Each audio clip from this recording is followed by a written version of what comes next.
وبعد نظر من السيد رئيس الجمهورية، كلهم شباب.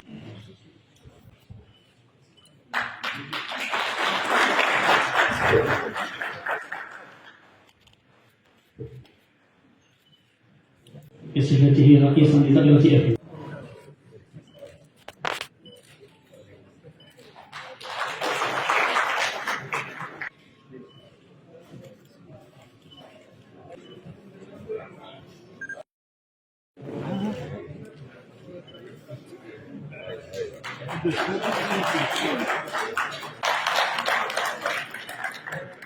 أتوجه بتحية التقدير إلى كل ساكنة هذه المقاطعة الإدارية التي شرفها السيد رئيس الجمهورية بترقية هذه الدائرة إلى ولاية منتدبة، وبعد تنصيب الوالي المنتدب السيد بن مراح يونس في طرف السيد وزير الداخلية والجماعات المحلية والتهيئة العمرانية، فنحن اليوم نستكمل إنشاء أو تنصيب الهياكل الإدارية من خلال تنصيب السيد الأمين العام للولاية المنتدبة السيد وهوبي، وهو غني عن كل تعريف باعتباره كان رئيسا لدائرة واد مرة، ومؤخرا مكلف بتسيير دائرة آفلو، فنال ثقة رئيس الجمهورية، فنوجه له تحية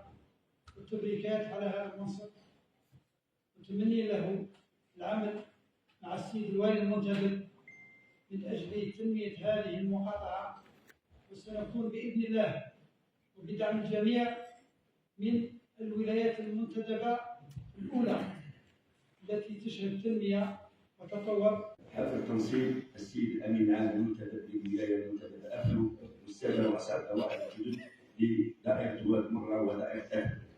اجدد شكري للسيد رئيس الجمهوريه الذي منحنا هذه الثقه وهذه الفرصه حتى نمثل ونعمل جاهدين على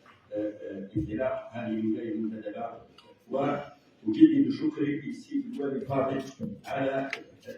الثقه وعلى المساعده وعلى الترحاب الذي وجدناه عنده منذ تعييننا في هذه الولايه المنتدبه، واذكر كذلك باهتمامه البالغ للولايه المنتدبه في كثير من اللقاءات وكثير من المناسبات، يؤكد على دعم هذه الولايه واعطائها كل الفرص وكل الوسائل من اجل ان تنطلق انطلاقه جيده ان شاء الله. هنا اطمئن المسؤولين الجدد بانهم سيجدون كما احنا مع السيد الوالي احنا يجدوننا امامهم وخلفهم هدفنا واحد فقط، وهو تنميه هذه الولايه، ونكون ان شاء الله سباقين ورواد في التنميه على مستوى الوطن، ومن خلال خدمه افلو سنكون في خدمه الوطن ان شاء الله.